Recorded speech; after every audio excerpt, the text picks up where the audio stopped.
Assalamualaikum warahmatullahi wabarakatuh. Kami dari kelas 10 akan mempresentasikan materi tentang perkembangan teori evolusi makhluk hidup untuk memenuhi tugas sejarah.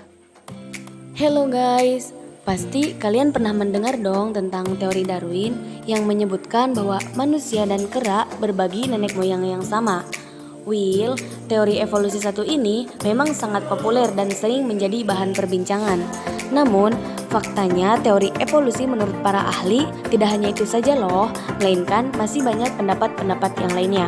Misalnya saja, teori evolusi menurut Lamarck tentang leher jerapah, lalu teori Linnaeus tentang klasifikasi makhluk hidup, dan masih banyak lagi. Nah, dari banyaknya teori evolusi ini, kira-kira teori evolusi mana sih yang paling masuk akal? Yuk kita bahas bersama.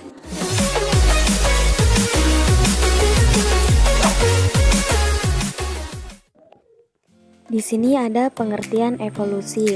Evolusi adalah perubahan struktur tubuh makhluk hidup yang berlangsung secara perlahan-lahan dalam waktu yang sangat lama.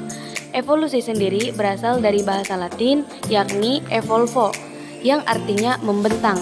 Pengertian tentang konsep evolusi dapat timbul balik secara alam maupun secara logika dari pengertian tentang genetika. Klasifikasi makhluk hidup menurut para ahli. Yang pertama, menurut Aristoteles. Aristoteles berpendapat bahwa organisme menempati posisi yang bertingkat atau memilih hierarki, mulai dari yang paling rendah dan sederhana hingga yang paling tinggi dan kompleks. Selain itu, ia juga berpendapat bahwa organisme itu tetap kekal dan tidak ada perubahan spesies.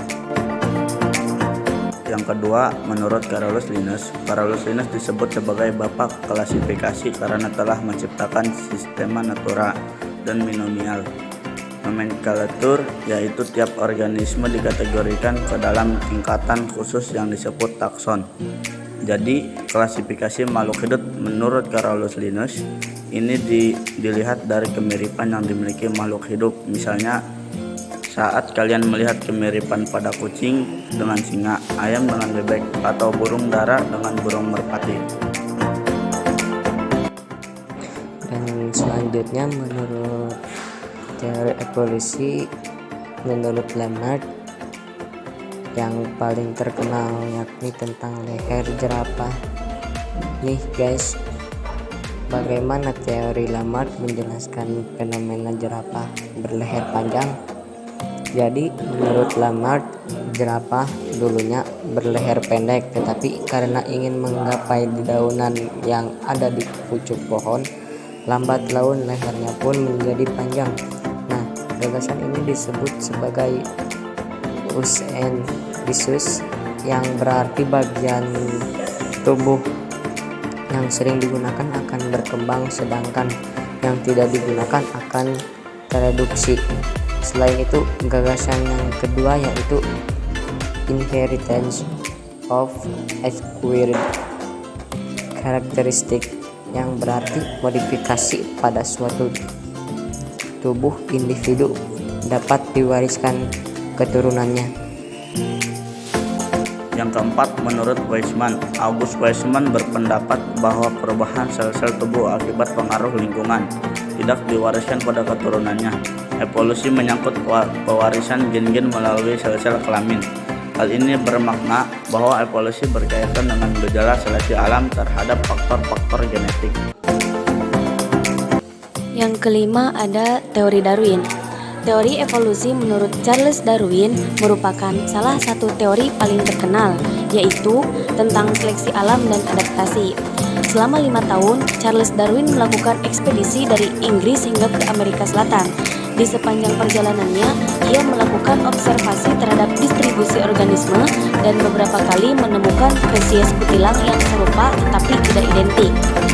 Misalnya saja, spesies yang memakan biji besar cenderung memiliki paruh yang besar, sedangkan spesies pemakan serangga memiliki paruh yang tipis dan tajam. Dengan demikian, Darwin pun menyampaikan gagasannya mengenai evolusi makhluk hidup yang terjadi karena proses adaptasi terhadap lingkungannya atau melewati proses seleksi alam, di mana individu yang sesuai akan dapat bertahan, sedangkan yang tidak kuat akan mati. Banyak juga orang yang berasumsi bahwa Darwin berargumen kalau manusia berasal dari kera. Padahal itu sepenuhnya keliru loh. Pasalnya, kera tidak bisa berevolusi karena yang berevolusi itu hanya spesies, sedangkan kera bukan nama spesies. Selain itu, yang sebenarnya dikemukakan oleh Darwin adalah adanya kesamaan nenek moyang antara kera dan manusia. Jadi, nenek moyang kita bukan kera, melainkan makhluk yang punya ciri-ciri menyerupai apes saja. Yang terakhir, teori evolusi menurut Wallace. Teori evolusi Wallace ini merupakan teori yang mengembangkan teori seleksi alam dari Charles Darwin. Bermula dari perjalanan Wallace ke Malaysia hingga Indonesia, ia mengunjungi banyak kepulauan di Indonesia dan menemukan banyak keanekaragaman fauna, misalnya perbedaan mamalia yang ada di Indonesia Barat dengan Indonesia Timur. Selain itu, ia juga menemukan perbedaan bentuk pada kelompok hewan yang sama di pulau berbeda. Contohnya orangutan Sumatera dengan orangutan Kalimantan, lalu badak Jawa dengan badak Sumatera, dan lain-lainnya. Ia pun memiliki kesimpulan yang sama dengan Darwin, bahwa makhluk hidup telah melewati yang namanya proses seleksi alam.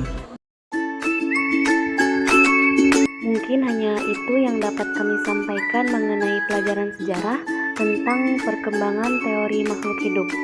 Kurang lebihnya kami mohon maaf. Wassalamualaikum warahmatullahi wabarakatuh.